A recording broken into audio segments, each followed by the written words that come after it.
Hello student, नमस्कार। तो मैं उम्मीद करूंगा मेरे प्यारे बच्चों कि आप एकदम बढ़िया होंगे, एकदम मजे में होंगे और आपकी पढ़ाई लिखाई भी बहुत ही अच्छे और जोरों से चल रही होगी। मैं बता देता हूं बेटा, मैं भी एकदम बढ़िया हूं। बच्चों का काफी बार ये सवाल रहता है कि सर हम अपने प्रैक्टिकल सब्जेक्ट्स को कैसे अप्रोच करें सीए इंटरमीडिएट के अंदर में, ताकि हम मैक्सिमम से ज्यादा मैक्सिमम मार्क्स लेके आ सके। तो मैंने सोचा इसी चीज को लेके आप लोगों के साथ डिस्कस करता हूं इस पर्टिकुलर वीडियो के अंदर में। तो मेरे साथ जितनी भी सारी चीजें बेटा ध्यान से सुनेंगे और अंत तक सुनेंगे। हमारे प्रैक्टिकल सब्जेक्ट जो सीए इंटरमीडिएट के अंदर में आते हैं बेटा, दैट इज अ सब्जेक्ट आपका पेपर नंबर 1 एडवांस अकाउंटिंग का रहता है। देन आप लोगों के पास टैक्सेशन के अंदर में काफी हद तक प्रैक्टिकल एस्पेक्ट रहता है। आपका कॉस्टिंग का जो सब्जेक्ट है वो प्रैक्टिकल है। फाइनेंशियल मैनेजमेंट का जो पार्ट है वो आपको लोगों का प्रैक्टिकल है। तो इन सारे सब्जेक्ट्स के अंदर में हमें मैक्सिमम मार्क्स सिक्योर करें तो क्या क्या चीजें हम अपने पास में ध्यान रख सकते हैं। सबसे पहले बेटा मैं आप लोगों के साथ में जो बात करूंगा वो ये रहती है, मैं कुछ पॉइंटर्स आप लोगों के साथ डिस्कस करने वाला हूं यहां पर। मैं सबसे पहले बेटा चीज रहती है कि आप सभी बच्चे जब भी अपने नोट्स बनाएंगे तो वो प्रॉपर नोट्स बनाएंगे। हो सकता है कुछ बच्चे काफी बार सेल्फ स्टडी करते हैं, मेक श्योर आप सेल्फ स्टडी में भी अगर कर रहे हैं तो प्रॉपर नोट्स बनाएं। आप टीचर के साथ में पढ़ रहे हैं, आप मेड से पढ़ रहे हैं, किसी और टीचर से पढ़ रहे हैं, आप सब्जेक्ट जैसे भी जैसे आप कर रहे हैं, बट मेक श्योर कि आपके नोट्स जो है वो प्रॉपर तरीके से बने। उसके अंदर जितने भी आप लोगों के पास में पॉइंट्स आ रहे हैं, रेफरेंसेस आ रहे हैं, उसके वर्किंग नोट्स है वो सारे प्रॉपर, क्योंकि यही नोट्स आपको मदद करेंगे बाद में रिवीजन फेज के अंदर में। तो किसी चीज को आपको लगता है हिंदी में लिखना है, इंग्लिश में लिखना है, उसको समझने के लिए वो जरूर लिखे। तो प्रॉपर नोट्स बनाना सबसे इंपॉर्टेंट है। देन आप क्वेश्चंस को खुद सॉल्व जरूर करेंगे। बेटा बिल्कुल भी कोई फायदा नहीं होता कि अगर आप सिर्फ लेक्चर देख रहे हैं और क्वेश्चंस को सिर्फ कॉपी पेस्ट कर रहे हैं। You have to make sure कि अगर आपको अच्छे नंबर लेके आने हैं तो आप लोगों को क्वेश्चंस को खुद सॉल्व करना पड़ेगा। सो जैसे मैं बहुत सारा होमवर्क बच्चों को देता हूं, अगर आप होमवर्क को खुद कर रहे हैं और फिर आंसर की से चेक कर रहे हैं तो ही कॉन्फिडेंस बढ़ेगा। बट अगर आप लेट से सिर्फ कॉपी पेस्ट ही करते जा रहे हैं और खुद सॉल्विंग नहीं कर रहे, खुद दिमाग नहीं लगा रहे, तो आप लोगों के पास बेटा फिर वो कॉन्फिडेंस नहीं बढ़ेगा। Another very important thing, give cross reference for the solution against the question। आप लोगों का जो भी क्वेश्चन नंबर है प्लीज मेक श्योर आप अपने जो सॉल्यूशन का रजिस्टर आपका बना हुआ है, जो नोट्स है, वहां पर में आप उसकी आप पेज नंबरिंग कर दे। तो 1 2 3 4 करके हर पेज के टॉप पे आप लिख दीजिए कौन सा पेज नंबर है। एंड आप अपने पास जो जो सा क्वेश्चन कर रहे हैं उसके साथ में ही वहां लिख दीजिए कि इस क्वेश्चन का जो मेरे रजिस्टर में सॉल्यूशन नंबर है वो कौन से पेज पे है। तभी आप लोग जब कल को बेटा रिवीजन फेज के अंदर मार्क करते, फाइनल रिवीजन के लिए मार्क करते क्वेश्चंस को, तो आपको पता तो रहेगा इसका आंसर कौन से पेज में है, ताकि आपका समय बचेगा। तो मेक श्योर कि आप अपने पास में आप प्रॉपर तरीके से पेज नंबरिंग करें और रेफरेंस दे कि वो हमारा क्वेश्चन कौन से पेज पे सॉल्व किया हुआ है। वो बहुत इंपॉर्टेंट चीज है। आप फॉर्मूलाज फॉर्मेट्स को एक जगह पे रखिए, जहां जहां पे फॉर्मूलाज आते हैं, जहां जहां पे फॉर्मेट था, कोशिश करिए एक जगह लिख लीजिए। अकाउंट के अंदर तो मैं आपके साथ बात करूंगा, जैसे अकाउंटिंग स्टैंडर्ड्स है, तो आप कोशिश करिए एक पेज में सारे अकाउंटिंग स्टैंडर्ड्स के नाम नंबर अपने पास में लिख लीजिए। कई जगहों में पैरा नंबर भी याद रखते हैं, तो उनको एक जगह पे समरी बना लीजिए। ये हमेशा मदद करता है आप लोगों के पास में। इनकम टैक्स के अंदर में आपके सेक्शंस आते हैं, काफी जगहों में आपकी फॉर्मेट की चीज आती है, मेक श्योर आप उनको एक जगह पे रख दीजिए ताकि रिवीजन के समय बहुत ज्यादा मदद मिलती है। Keep focus on the presentation and formatting of the questions, very important. बेटा कभी भी आपके पास ऐसा नहीं होता कि फाइनल आंसर के मार्क्स होते हैं in the examination, this is the professional examination. तो वेरी इंपॉर्टेंट कि आपकी प्रेजेंटेशन, आपकी फॉर्मेटिंग जो है वो बिल्कुल सही तरीके से रहे। आप जैसे अपने पास अगर मैं बोलता हूँ कंपनी अकाउंट्स करते हैं तो शेड्यूल 3 की आप बैलेंस शीट बनाते हैं तो प्रॉपर फॉर्मेट से बननी चाहिए। नोट्स टू अकाउंट्स आपके प्रॉपर बनते हैं, वहां डिस्क्लोजर रिक्वायरमेंट्स होते हैं, वो आपके पास बतानी जरूरी है, उनके मार्क्स होते हैं बेटा। आप वर्किंग नोट्स जो है वो प्रॉपर तरीके से बनाएं।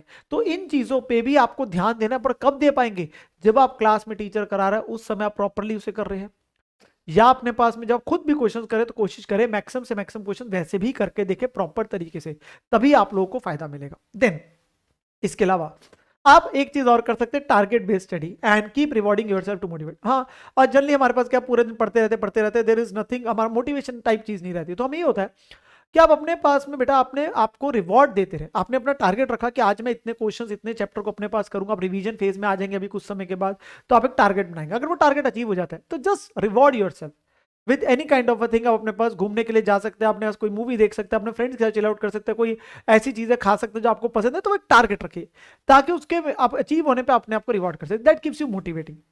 Then keep more focus on understanding the concept, very important चीज। बच्चा रट्टा मारने जाता है, बच्चा कहता ये 15 क्वेश्चन है, मैं इनको रट्टा मार जाता हूं, बस ऐसे ऐसे ऐसे ऐसे करना हो जाएगा। बेटा पेपर में बात समझ लीजिए, अगर आप 50 क्वेश्चंस करके जाएंगे तो पेपर में 50 फर्स्ट क्वेश्चन आएगा। आप 1000 क्वेश्चन करके जाएंगे तो पेपर में 1001 क्वेश्चन आएगा। वहां आपके पास कुछ ना कुछ नया आपको देखने को मिलेगा, बट आप उसे तभी सॉल्व कर पाएंगे अगर आपका कॉन्सेप्ट क्लियर है। तो मेक श्योर कि आप चीजों को समझे रादर देन उनको रट्टा मारे, ठीक है ना। कीप मार्किंग द डिफरेंट और difficult points while doing the questions, very important. आप अपने पास में जैसे जैसे क्वेश्चन करते रहते हैं, काफी होते हैं कोई बेस क्वेश्चन होते हैं, बट अगले क्वेश्चन में क्या होता है, लेट से पहले क्वेश्चन में 10 पॉइंट थे, वो तो बेस क्वेश्चन था, वो तो मार्क्ड है। अगले क्वेश्चन में 6 पॉइंट है, पर उसमें से 4 पॉइंट जो है वो सेम है जो पहले क्वेश्चन में हो गए, 2 पॉइंट नहीं आए, तो मेक श्योर कि आप उन 2 पॉइंट्स को मार्क करिए रादर देन पूरे क्वेश्चन को, या पूरा क्वेश्चन कोई डिफरेंट है जो हमारे होते हैं, ठीक है ना, उनको अपने पास, तो जो एबनॉर्मल चीजें हम कहते हैं तो एबनॉर्मल चीजों को अलग से अपने पास में मार्क करते चलो, जो डिफरेंट क्वेश्चन है जिनमें डिफरेंट पॉइंट्स है, ताकि रिवीजन के समय, हमारी फाइनल रिवीजन के समय हम डुप्लीकेसी को खत्म कर चुके हो, ताकि हम कम से कम टाइम पे मैक्सिमम से मैक्सिमम टाइप के पॉइंट्स और क्वेश्चंस कवर कर सके। Not to miss any question of this study material, बेटा आई से स्टडी मटेरियल के सारे क्वेश्चंस कवर करना, दैट इज एक तरीके से हम बोलूं तो वो हमारे लिए जो है एक बाइबल की तरह है।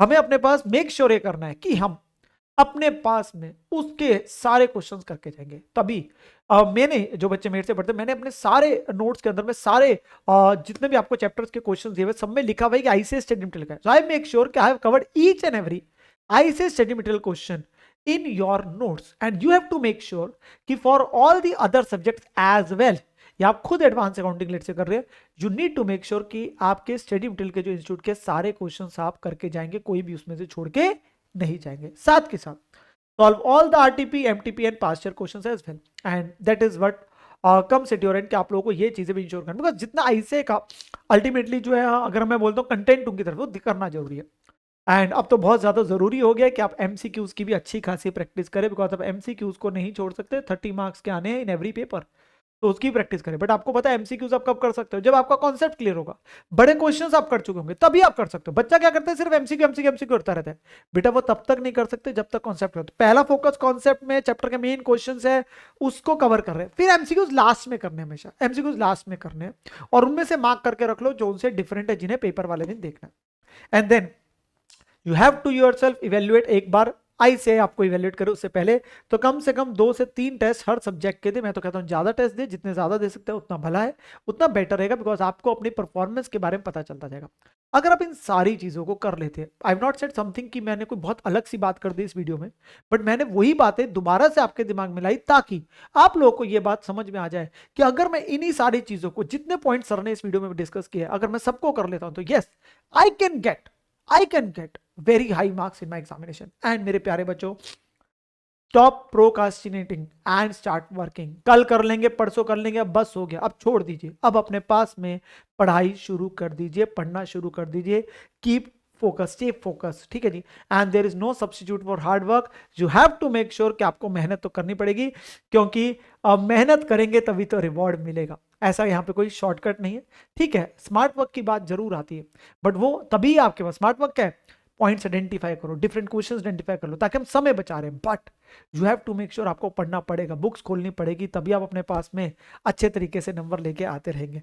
सो यही सारी बातचीत मुझे इस पर्टिकुलर वीडियो के अंदर में बेटा आप लोगों के साथ में करनी थी। मेक श्योर आप इन सारी चीजों का ध्यान रखें और अच्छे तरीके से पढ़ाई करते रहिए, और स्टे कनेक्टेड विद अस। मैं ऐसी और भी आप लोगों के लिए जो रेलिवेंट चीजें है वो आप लोगों के साथ में डिस्कस करता रहूंगा।